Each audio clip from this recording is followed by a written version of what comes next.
Chapter 30. Penetrate their minds. Communication strategies. Communication is a kind of war. Its field of battle, the resistant and defensive minds of the people you want to influence. The goal is to advance, to penetrate their defenses and occupy their minds. Anything else is ineffective communication, self-indulgent talk. Learn to infiltrate your ideas behind enemy lines, sending messages through little details, luring people into coming to the conclusions you desire and into thinking they've gotten there by themselves.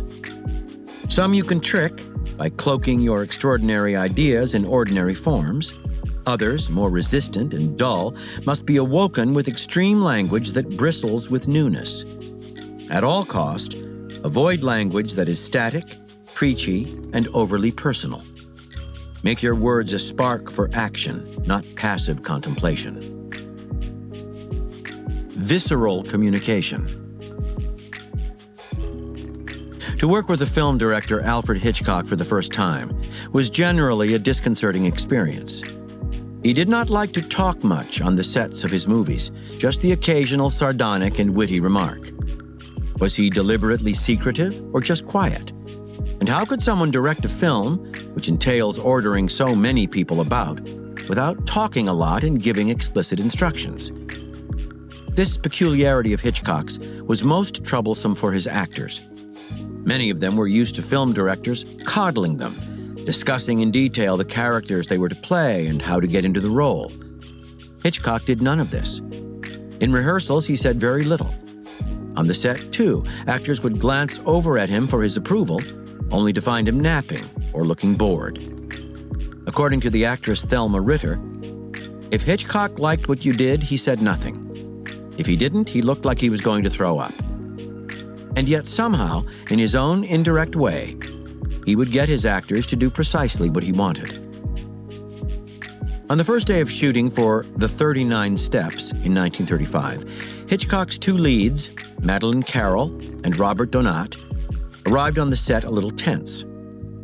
That day, they were to act in one of the movie's more complex scenes, playing relative strangers who, however, had gotten handcuffed together earlier in the plot and, still handcuffed, were forced to run through the Scottish countryside, actually a soundstage, to escape the film's villains. Hitchcock had given them no real sign of how he wanted them to act the scene. Carroll, in particular, was bothered by the director's behavior. This English actress, one of the most elegant film stars of the period, had spent much of her career in Hollywood, where directors had treated her like royalty. Hitchcock, on the other hand, was distant, hard to figure out. She had decided to play the scene with an air of dignity and reserve, the way she thought a lady would respond to the situation of being handcuffed to a strange man. To get over her nervousness, she chatted warmly with Donat, trying to put both him and herself in a collaborative mood. When Hitchcock arrived on set, he explained the scene to the two actors, snapped a pair of handcuffs on them, and proceeded to lead them through the set, across a dummy bridge and among other props. Then, in the middle of this demonstration, he was suddenly called away to attend to a technical matter. He would return soon. They should take a break. He felt in his pockets for the key to the handcuffs, but no, he must have mislaid it, and off he hurried, ostensibly to find the key. Hours went by. Donat and Carroll became increasingly frustrated and embarrassed. Suddenly, they had no control, a most unusual feeling for two stars on set. While even the humblest crew members were free to go about their business, the two stars were shackled together. Their forced intimacy and discomfort made their earlier banter impossible. They could not even go to the bathroom. It was humiliating. Hitchcock returned in the afternoon. He had found the key. Shooting began. But as the actors went to work, it was hard for them to get over the experience of that day. The movie star's usual cool unflappability was gone. Carroll had forgotten all her ideas about how to play the scene. And yet, despite her and Donat's anger, the scene seemed to flow with unexpected naturalness.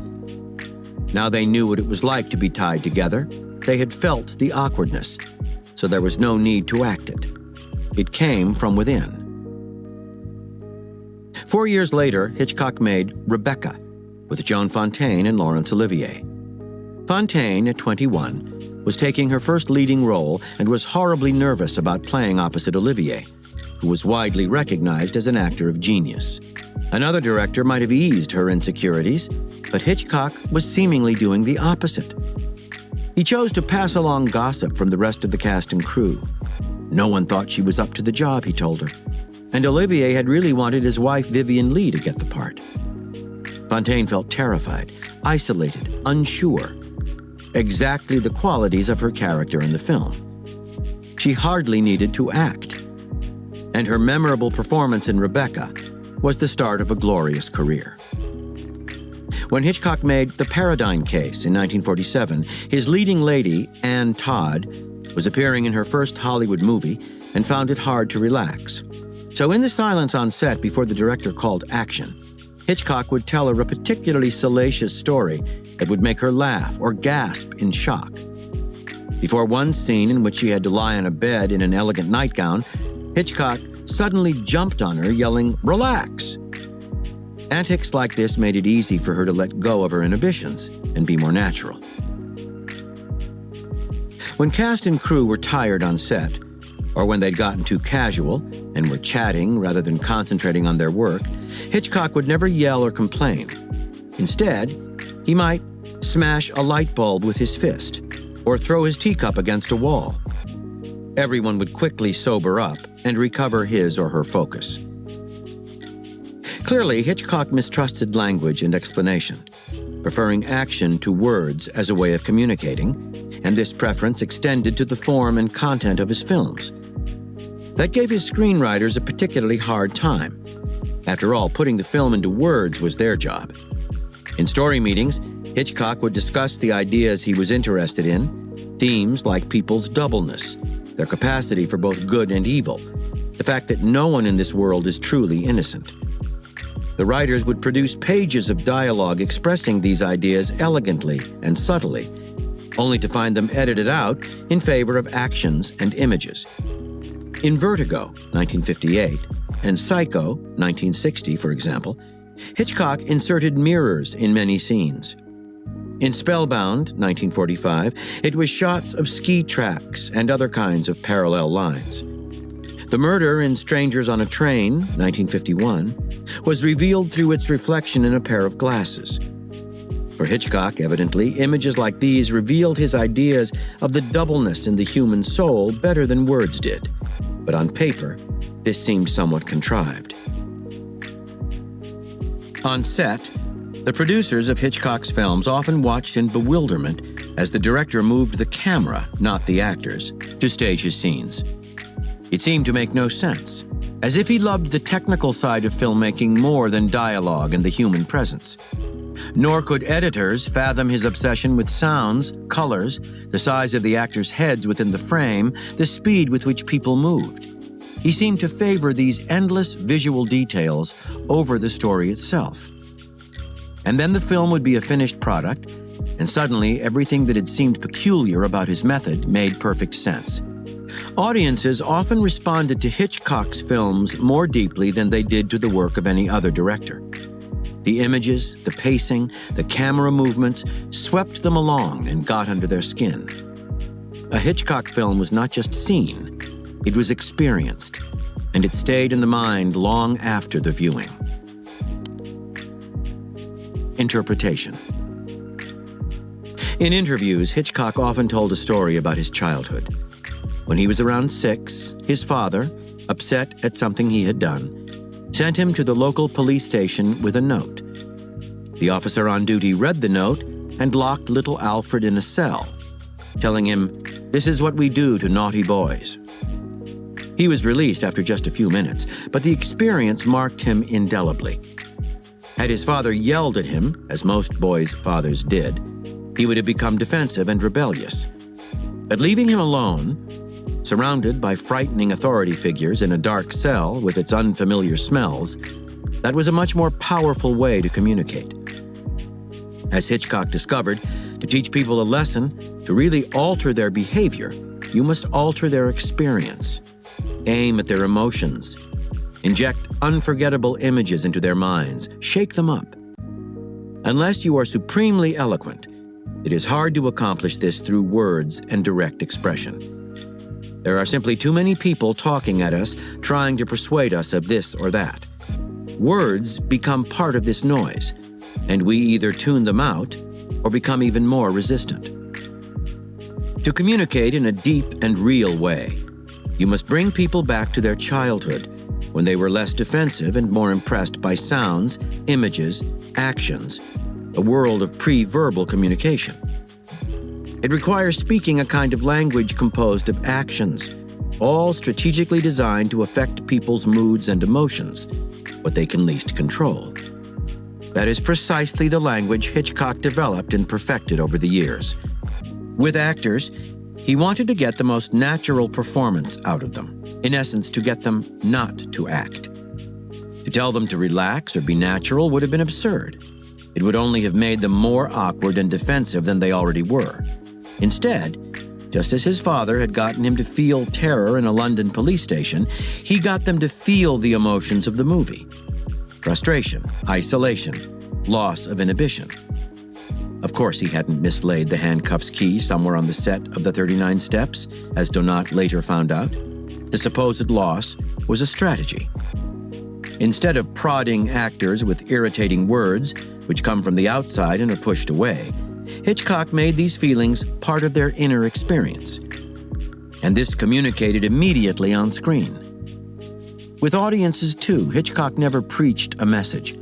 Instead, he used the visual power of film to return them to that childlike state when images and compelling symbols had such a visceral effect. It is imperative in life's battles to be able to communicate your ideas to people, to be able to alter their behavior. Communication is a form of warfare. Your enemies here are defensive. They want to be left alone with their pre-existing prejudices and beliefs. The more deeply you penetrate their defenses, the more you occupy their mental space, the more effectively you are communicating. In verbal terms, most people wage a kind of medieval warfare, using words, pleas, and calls for attention like battle axes and clubs to hit people over the head. But in being so direct, they only make their targets more resistant. Instead, you must learn to fight indirectly and unconventionally, tricking people into lowering their defenses, hitting their emotions, altering their experience, dazzling them with images, powerful symbols, and visceral sensory cues. Bringing them back to that childlike state when they were more vulnerable and fluid, the communicated idea penetrates deep behind their defenses. Because you are not fighting the usual way, you will have an unusual power. From Samurai Zen, The Warrior Koans, by Trevor Leggett. The priest Ryokan asked Zen master Bukan for an explanation of the 4 Dharma worlds. Bukan said, to explain the 4 Dharma worlds should not need a lot of chatter. He filled a white teacup with tea, drank it up, and smashed the cup to pieces right in front of the priest, saying, "Have you got it?" The priest said, "Thanks to your here and now teaching, I have penetrated right into the realm of principle and event."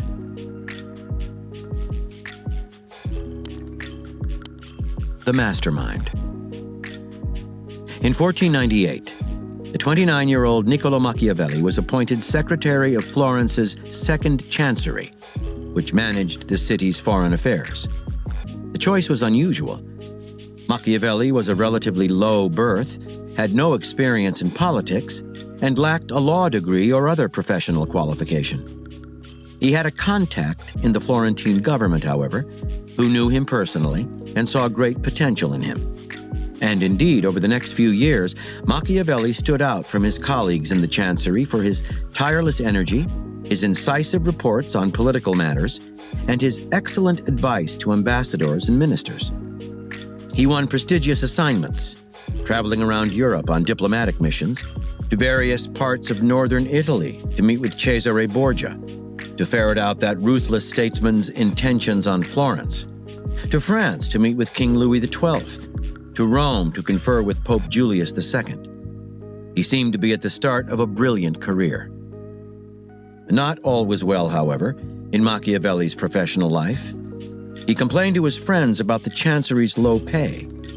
He also described doing all the hard work in various negotiations, only to see some powerful senior minister brought on board at the last moment to finish the job and take the credit. Many above him, he said, were stupid and lazy, appointed to their positions by virtue of birth and connections. He was developing the art of dealing with these men, he told his friends, finding a way to use them instead of being used. Before Machiavelli's arrival in the Chancery, Florence had been ruled by the Medici family, who, however, had been unseated in 1494 when the city became a republic. In 1512, Pope Julius II financed an army to take Florence by force, overthrow the republic, and restore the Medicis to power. The plan succeeded, and the Medicis took control, well in Julius's debt. A few weeks later, Machiavelli was sent to prison, vaguely implicated in a conspiracy against the Medicis. He was tortured but refused to talk, whether about his own involvement or that of others. Released from prison in March 1513, he retired in disgrace to a small farm owned by his family a few miles outside Florence. Machiavelli had a close friend in a man called Francesco Vettori, who had managed to survive the change in government and to ingratiate himself with the Medicis. In the spring of 1513, Vettori began to receive letters in which Machiavelli described his new life. At night, he would shut himself up in his study and converse in his mind with great figures in history, trying to uncover the secrets of their power. He wanted to distill the many things he himself had learned about politics and statecraft. And, he wrote to Vettori, he was writing a little pamphlet called De Principatibus, later titled The Prince, where I dive as deep as I can into ideas about this subject, discussing the nature of princely rule, what forms it takes, how these are acquired, how they are maintained, how they are lost. The knowledge and advice imparted in this pamphlet would be more valuable to a prince than the largest army. Perhaps Vettori could show it to one of the Medicis, to whom Machiavelli would gladly dedicate the work. It could be of great use to this family of new princes. It could also revive Machiavelli's career, for he was despondent at his isolation from politics. Vettori passed the essay along to Lorenzo de' Medici, who accepted it with much less interest than he did 2 hunting dogs given to him at the same time. Actually, the prince perplexed even Vettori. Its advice was sometimes starkly violent and amoral, yet its language was quite dispassionate and matter-of-fact, a strange and uncommon mix. The author wrote the truth, but a little too boldly. Machiavelli also sent the manuscript to other friends who were equally unsure what to make of it. Perhaps it was intended as satire?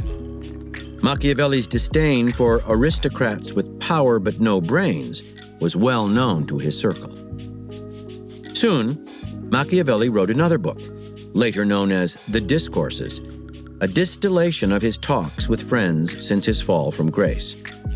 A series of meditations on politics, the book contained some of the same stark advice as the earlier work, but was more geared toward the constitution of a republic than to the actions of a single prince. Over the next few years, Machiavelli slowly returned to favor and was allowed to participate in Florentine affairs. He wrote a play, Mandragola, which, though scandalous, was admired by the Pope and staged at the Vatican. He was also commissioned to write a history of Florence. The Prince and the Discourses remained unpublished, but they circulated in manuscript among the leaders and politicians of Italy. Their audience was small, and when Machiavelli died in 1527, the former secretary to the Republic seemed destined to return to the obscurity from which he came. After Machiavelli's death, however, those 2 unpublished works of his began to circulate outside Italy. In 1529, Thomas Cromwell, the crafty minister to Henry VIII of England, somehow got hold of a copy of The Prince, and unlike the flightier Lorenzo de' Medici, read it closely and carefully. To him, the book's historical anecdotes made for a lively and entertaining read. The plain language was not bizarre, but refreshing. Most important, the amoral advice was in fact indispensable. The writer explained not only what a leader had to do to hold on to power, but how to present his actions to the public. Cromwell could not help but adapt Machiavelli's counsel in his advice to the king. Published in several languages in the decades after Machiavelli's death, The Prince slowly spread far and wide. As the centuries passed, it took on a life of its own, in fact, a double life. Widely condemned as amoral, yet avidly read in private by great political figures down the ages. The French minister Cardinal Richelieu made it a kind of political Bible. Napoleon consulted it often. The American President John Adams kept it by his bedside. With the help of Voltaire, the Prussian King Frederick the Great wrote a tract called The Anti-Machiavel, yet he shamelessly practiced many of Machiavelli's ideas to the letter. As Machiavelli's book reached larger audiences, his influence extended beyond politics. Philosophers from Bacon to Hegel found in his writings confirmation for many of their own theories. Romantic poets, such as Lord Byron, admired the energy of his spirit. In Italy, Ireland, and Russia, young revolutionaries discovered in the discourses an inspiring call to arms and a blueprint for a future society. Over the centuries, millions upon millions of readers have used Machiavelli's books for invaluable advice on power. But could it possibly be the opposite? That it is Machiavelli who has been using his readers? Scattered through his writings and through his letters to his friends, some of them uncovered centuries after his death, are signs that he pondered deeply the strategy of writing itself and the power he could wield after his death by infiltrating his ideas indirectly and deeply into his readers' minds, transforming them into unwitting disciples of his amoral philosophy. Interpretation. Once retired to his farm, Machiavelli had the requisite time and distance to think deeply about those matters that concerned him most. First, he slowly formulated the political philosophy that had long been brewing in his mind. To Machiavelli, the ultimate good was a world of dynamic change in which cities or republics were reordering and revitalizing themselves in perpetual motion. The greatest evil was stagnation and complacency. The agents of healthy change were what he called new princes, young, ambitious people, part lion, part fox, conscious or unconscious enemies of the established order. Second, Machiavelli analyzed the process by which new princes rose to the heights of power and often fell from it. Certain patterns were clear: the need to manage appearances, to play upon people's belief systems, and sometimes to take decidedly amoral action. Machiavelli craved the power to spread his ideas and advice. Denied this power through politics, he set out to win it through books. He would convert readers to his cause, and they would spread his ideas, witting or unwitting carriers. Machiavelli knew that the powerful are often reluctant to take advice, particularly from someone apparently beneath them. He also knew that many of those not in power might be frightened by the dangerous aspects of his philosophy, that many readers would be attracted and repelled at the same time. The powerless want power but are afraid of what they might have to do to get it. To win over the resistant and ambivalent, Machiavelli's books would have to be strategic, indirect, and crafty. So he devised unconventional rhetorical tactics to penetrate deep behind his readers' defenses. First, he filled his books with indispensable advice, practical ideas on how to get power, stay in power, protect one's power. That draws in readers of all kinds, for all of us think first of our own self-interest. Also, no matter how much a reader resists, he or she realizes that ignoring this book and its ideas might be dangerous. Next, Machiavelli stitched historical anecdotes throughout his writing to illustrate his ideas. People like to be shown ways to fancy themselves modern Caesars or Medicis, and they like to be entertained by a good story. And a mind captivated by a story is relatively undefended and open to suggestion. Readers barely notice that in reading these stories, or rather in reading Machiavelli's cleverly altered versions of them, they are absorbing ideas. Machiavelli also quoted classical writers, adjusting the quotations to suit his purposes. His dangerous counsels and ideas would be easier to accept if they seemed to be emerging from the mouth of a Livy or a Tacitus. Finally, Machiavelli used stark, unadorned language to give his writing movement. Instead of finding their minds slowing and stopping, his readers are infected with the desire to go beyond thought and take action. His advice is often expressed in violent terms, but this works to rouse his readers from their stupor. It also appeals to the young, the most fertile ground from which new princes grow. He left his writing open-ended, never telling people exactly what to do. They must use their own ideas and experiences with power to fill in his writing, becoming complicit partners in the text. Through these various devices, Machiavelli gained power over his readers while disguising the nature of his manipulations. It is hard to resist what you cannot see. Understand, you may have brilliant ideas, the kind that could revolutionize the world. But unless you can express them effectively, they will have no force, no power to enter people's minds in a deep and lasting way. You must focus not on yourself or on the need you feel to express what you have to say, but on your audience, as intently as a general focuses on the enemy he is strategizing to defeat. When dealing with people who are bored and have short attention spans, you must entertain them, sneaking your ideas in through the back door. With leaders, you must be careful and indirect, perhaps using third parties to disguise the source of the ideas you are trying to spread. With the young, your expression must be more violent. In general, your words must have movement, sweeping readers along, never calling attention to their own cleverness. You are not after personal expression, but power and influence. The less people consciously focus on the communicative form you have chosen, the less they realize how far your dangerous ideas are burrowing into their minds. By Niccolò Machiavelli, in a letter to Francesco Guicciardini. For some time I have never said what I believed, and never believed what I said. And if I do sometimes happen to say what I think, I always hide it among so many lies that it is hard to recover it.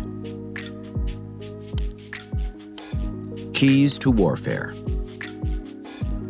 For centuries, people have searched for the magic formula that would give them power to influence others through words. This search has been mostly elusive. Words have strange, paradoxical qualities. Offer people advice, for instance, no matter how sound, and you imply that you know more than they do. To the extent that this strikes at their insecurities, your wise words may merely have the effect of entrenching them in the very habits you want to change. Once your language has gone out into the world, your audience will do what they want with it, interpreting it according to their own preconceptions. Often, when people appear to listen, nod their heads, and seem persuaded, they are actually just trying to be agreeable, or even just to get rid of you. There are simply too many words inundating our lives for talk to have any real, long-lasting effect.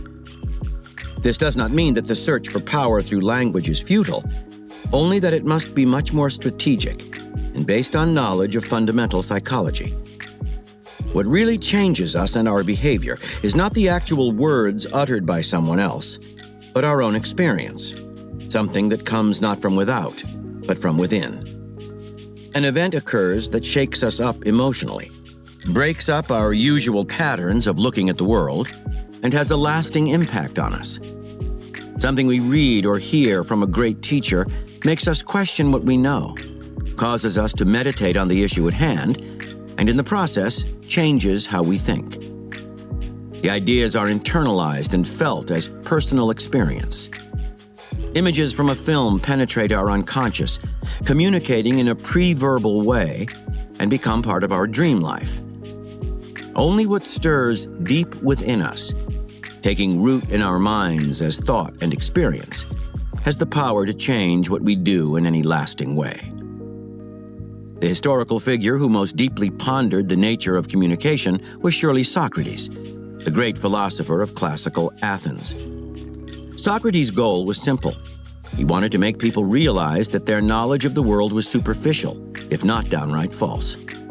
Had he tried to say this conventionally and directly, though, he would only have made his audience more resistant and would have strengthened their intellectual smugness. And so, pondering this phenomenon, and through much trial and error, Socrates came up with a method. First came the setup. He would make a show of his own ignorance, telling his audience of mostly young men that he himself knew little, that any wisdom he was reputed to have was just talk. Meanwhile, he would compliment his listeners, feeding their vanity by praising their ideas in an offhand way.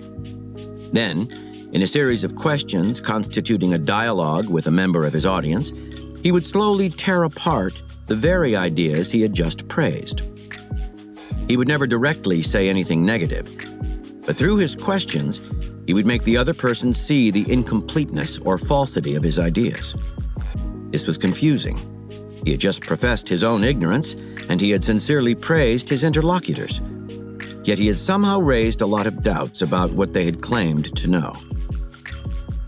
The dialogue would lie in the minds of Socrates' targets for several days, leading them to question their ideas about the world on their own. In this frame of mind, they would now be more open to real knowledge, to something new. Socrates broke down people's preconceptions about the world by adopting what he called a midwife role. He did not implant his ideas, he simply helped to deliver the doubts that are latent in everyone. The success of the Socratic method was staggering. A whole generation of young Athenians fell under his spell and were permanently altered by his teachings. The most famous of these was Plato, who spread Socrates' ideas as if they were gospel. And Plato's influence over Western thought is perhaps greater than that of anyone else. Socrates' method was highly strategic. He began by tearing himself down and building others up, a way of diffusing his listeners' natural defensiveness, imperceptibly lowering their walls. Then he would lure them into a labyrinth of discussion from which they could find no exit and in which everything they believed was questioned. According to Alcibiades, one of the young men whom Socrates had bewitched, you never knew what he really believed or what he really meant. Everything he said was a rhetorical stance, was ironic. And since you were unsure what he was doing, what came to the surface in these conversations were your own confusion and doubt. He altered your experience of the world from within. Think of this method as communication in depth. Normal discourse, and even fine writing and art, usually only hits people on the surface. Our attempts to communicate with them become absorbed in all of the noise that fills their ears in daily life. Even if something we say or do somehow touches an emotional chord and creates some kind of connection, it rarely stays in their minds long enough to alter how they think and act. A lot of the time, these surface communications are fine. We cannot go through life straining to reach everyone. That would be too exhausting. But the power to reach people more deeply, to alter their ideas and unpleasant behavior, is sometimes critical. What you need to pay attention to is not simply the content of your communication, but the form. The way you lead people to the conclusions you desire, rather than telling them the message in so many words. If you want people to change a bad habit, for example, much more effective than simply trying to persuade them to stop is to show them, perhaps by mirroring their bad behavior in some way, how annoying that habit feels to other people. If you want to make people with low self-esteem feel better about themselves, praise has a superficial effect. Instead, you must prod them into accomplishing something tangible, giving them a real experience. That will translate into a much deeper feeling of confidence. If you want to communicate an important idea, you must not preach. Instead, make your readers or listeners connect the dots and come to the conclusion on their own. Make them internalize the thought you are trying to communicate. Make it seem to emerge from their own minds. Such indirect communication has the power to penetrate deep behind people's defenses. In speaking this new language, learn to expand your vocabulary beyond explicit communication. Silence, for instance, can be used to great effect. By keeping quiet, not responding, you say a lot. By not mentioning something that people expect you to talk about, you call attention to this ellipsis. Make it communicate. Similarly, the details, what Machiavelli calls le cose piccole, the little things, in a text, speech, or work of art, have great expressive power. When the famous Roman lawyer and orator Cicero wanted to defame the character of someone he was prosecuting, he would not accuse or rant. Instead, he would mention details from the life of the accused. The incredible luxury of his home. Was it paid for out of illegal means? The lavishness of his parties, the style of his dress, the little signs that he considered himself superior to the average Roman. Cicero would say these things in passing, but the subtext was clear. Without hitting listeners over the head, it directed them to a certain conclusion. In any period, it can be dangerous to express ideas that go against the grain of public opinion or offend notions of correctness. It is best to seem to conform to these norms, then, by parroting the accepted wisdom, including the proper moral ending. But you can use details here and there to say something else. If you are writing a novel, for instance, you might put your dangerous opinions in the mouth of the villain, but express them with such energy and color that they become more interesting than the speeches of the hero. Not everyone will understand your innuendos and layers of meaning, but some certainly will, at least those with the proper discernment. And mixed messages will excite your audience. Indirect forms of expression, silence, innuendo, loaded details, deliberate blunders, make people feel as if they were participating, uncovering the meaning on their own. The more that people participate in the communication process, the more deeply they internalize its ideas. In putting this strategy into practice, avoid the common mistake of straining to get people's attention by using a form that is shocking or strange. The attention you get this way will be superficial and short-lived. By using a form that alienates a wide public, you narrow your audience. You will end up preaching to the converted. As the case of Machiavelli demonstrates, using a conventional form is more effective in the long run because it attracts a larger audience. Once you have that audience, you can insinuate your real and even shocking content through details and subtext. In war, almost everything is judged by its result. If a general leads his army to defeat, his noble intentions do not matter. Nor does the fact that unforeseen factors may have thrown him off course. He lost. No excuse will do. One of Machiavelli's most revolutionary ideas was to apply this standard to politics. What matters is not what people say or intend, but the results of their actions, whether power is increased or decreased. This is what Machiavelli called the effective truth. The real truth, in other words, what happens in fact, not in words or theories.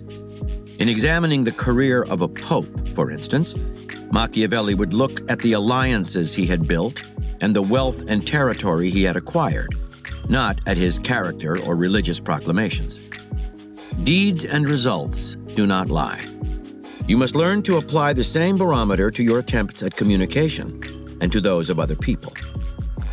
If a man says or writes something that he considers revolutionary and that he hopes will change the world and improve mankind, but in the end hardly anyone is affected in any real way, then it is not revolutionary or progressive at all. Communication that does not advance its cause or produce a desired result is just self-indulgent talk, reflecting no more than people's love of their own voice and of playing the role of the moral crusader. The effective truth of what they have written or said is that nothing has been changed. The ability to reach people and alter their opinions is a serious affair, as serious and strategic as war. You must be harsher on yourself and on others. Failure to communicate is the fault not of the dull-witted audience, but of the unstrategic communicator. Reversal. Even as you plan your communications to make them more consciously strategic, you must develop the reverse ability to decode the subtexts, hidden messages, and unconscious signals in what other people say. When people speak in vague generalities, for example, and use a lot of abstract terms like justice, morality, liberty, and so on, without really ever explaining the specifics of what they are talking about, they are almost always hiding something. This is often their own nasty but necessary actions, which they prefer to cover up under a screen of righteous verbiage. When you hear such talk, be suspicious. Meanwhile, people who use cutesy colloquial language, brimming with cliches and slang, may be trying to distract you from the thinness of their ideas, trying to win you over not by the soundness of their arguments, but by making you feel chummy and warm toward them. And people who use pretentious, flowery language crammed with clever metaphors are often more interested in the sound of their own voices than in reaching the audience with a genuine thought. In general, you must pay attention to the forms in which people express themselves. Never take their content at face value. Here are further reflections on communication strategies.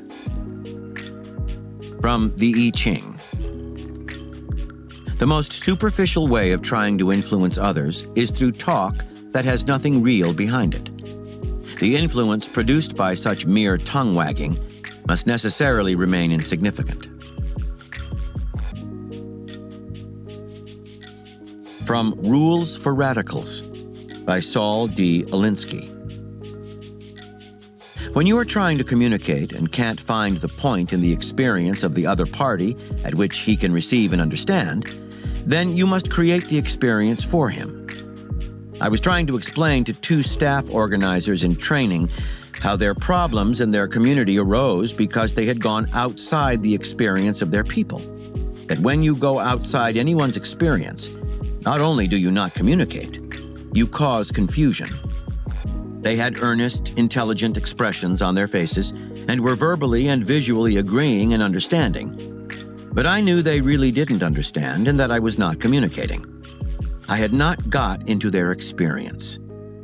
So I had to give them an experience. From The Histories by Herodotus. The letter set Cyrus thinking of the means by which he could most effectively persuade the Persians to revolt, and his deliberations led him to adopt the following plan, which he found best suited to his purpose. He wrote on a roll of parchment that Astyages had appointed him to command the Persian army. Then he summoned an assembly of the Persians, opened the roll in their presence, and read out what he had written. And now, he added, I have an order for you. Every man is to appear on parade with a billhook. The order was obeyed. All the men assembled with their billhooks, and Cyrus's next command was that before the day was out, they should clear a certain piece of rough land full of thorn bushes, about 18 or 20 furlongs square. This too was done, whereupon Cyrus issued the further order that they should present themselves again on the following day after having taken a bath. Meanwhile, Cyrus collected and slaughtered all of his father's goats, sheep, and oxen in preparation for entertaining the whole Persian army at a banquet, together with the best wine and bread he could procure. The next day, the guests assembled and were told to sit down on the grass and enjoy themselves. After the meal, Cyrus asked them which they preferred, yesterday's work or today's amusement. And they replied that it was indeed a far cry from the previous day's misery to their present pleasures. This was the answer which Cyrus wanted.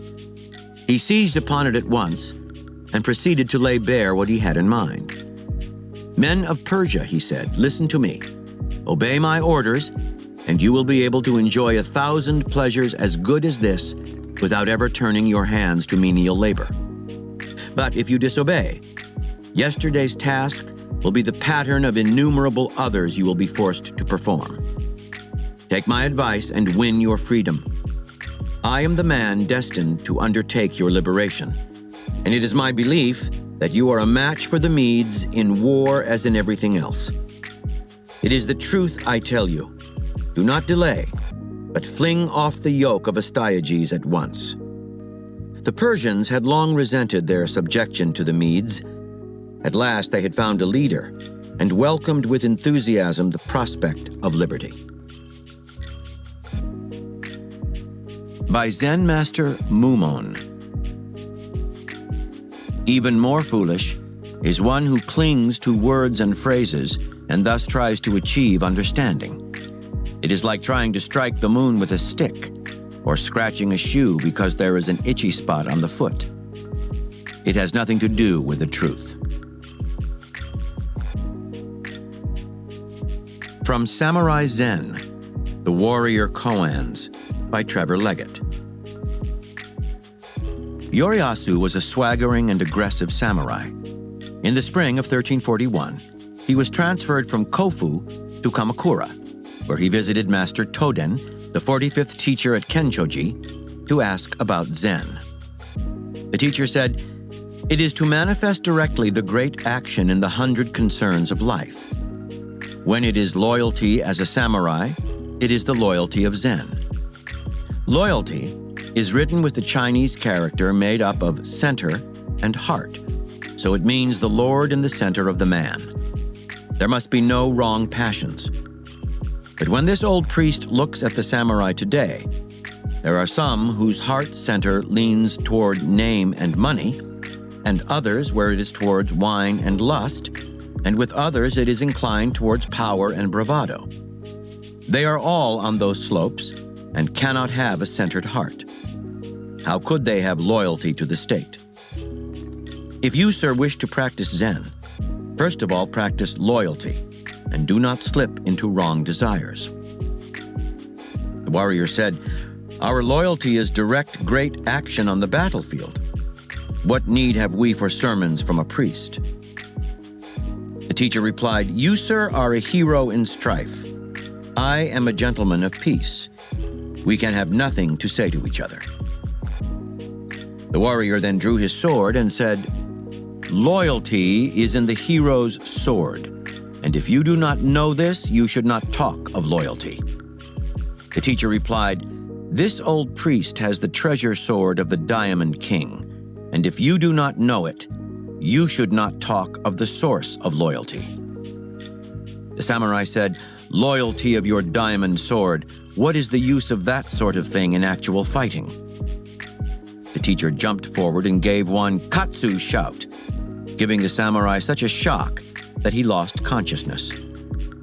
After some time, the teacher shouted again, and the samurai at once recovered. The teacher said, "The loyalty in the hero's sword, where is it? Speak." The samurai was overawed. He apologized and took his departure. From the Histories, by Herodotus. The Lydian king Croesus had had Miltiades much in his thoughts, so when he learned of his capture, he sent a command to the people of Lampsacus to set him at liberty. If they refused, he was determined, he added, to cut them down like a pine tree. The people of the town were baffled by Croesus's threat and at a loss to understand what being cut down like a pine tree might mean, until at last the true significance of the phrase dawned upon a certain elderly man. The pine, he explained, was the only kind of tree which sent up no new shoots after being felled. Cut down a pine and it will die off completely. The explanation made the Lampsacines so frightened of Croesus that they let Miltiades go. From the book of Matthew. That same day Jesus went out of the house and sat beside the sea, and great crowds gathered about him, so that he got into a boat and sat there, and the whole crowd stood on the beach. And he told them many things in parables, saying, "A sower went out to sow, and as he sowed, some seeds fell along the path, and the birds came and devoured them. Other seeds fell on rocky ground where they had not much soil, and immediately they sprang up, since they had no depth of soil, but when the sun rose they were scorched. And since they had no root, they withered away. Other seeds fell upon thorns, and the thorns grew up and choked them. Other seeds fell on good soil and brought forth grain, some 100-fold, some 60, some 30. He who has ears, let him hear. Then the disciples came and said to him, "Why do you speak to them in parables?" And he answered them, "To you it has been given to know the secrets of the kingdom of heaven, but to them it has not been given. For to him who has will more be given, and he will have abundance. But from him who has not, even what he has will be taken away. This is why I speak to them in parables, because seeing they do not see, and hearing they do not hear, nor do they understand. With them indeed is fulfilled the prophecy of Isaiah, which says, 'You shall indeed hear but never understand, and you shall indeed see but never perceive.'" And lastly, From Human, All Too Human, by Friedrich Nietzsche. Irony. Irony is in place only as a pedagogic tool, employed by a teacher in dealing with any kind of pupil. Its objective is humiliation, making ashamed, but of that salutary sort which awakens good resolutions and inspires respect and gratitude towards him who treats us thus, of the kind we feel for a physician. The ironist poses as unknowing, and does so well that the pupils in discussion with him are deceived, grow bold in their belief they know better, and expose themselves in every way. They abandon circumspection and reveal themselves as they are, up to the moment when the lamp they have been holding up to the face of the teacher sends its beams very humiliatingly back onto themselves. Where such a relationship as that between teacher and pupil does not obtain, irony is ill-breeding, a vulgar affectation. All ironical writers depend on the foolish species of men who, together with the author, would like to feel themselves superior to all others, and who regard the author as the mouthpiece of their presumption. Habituation to irony, moreover, like habituation to sarcasm, spoils the character, to which it gradually lends the quality of a malicious and jeering superiority. In the end, one comes to resemble a snapping dog, which has learned how to laugh, but forgotten how to bite.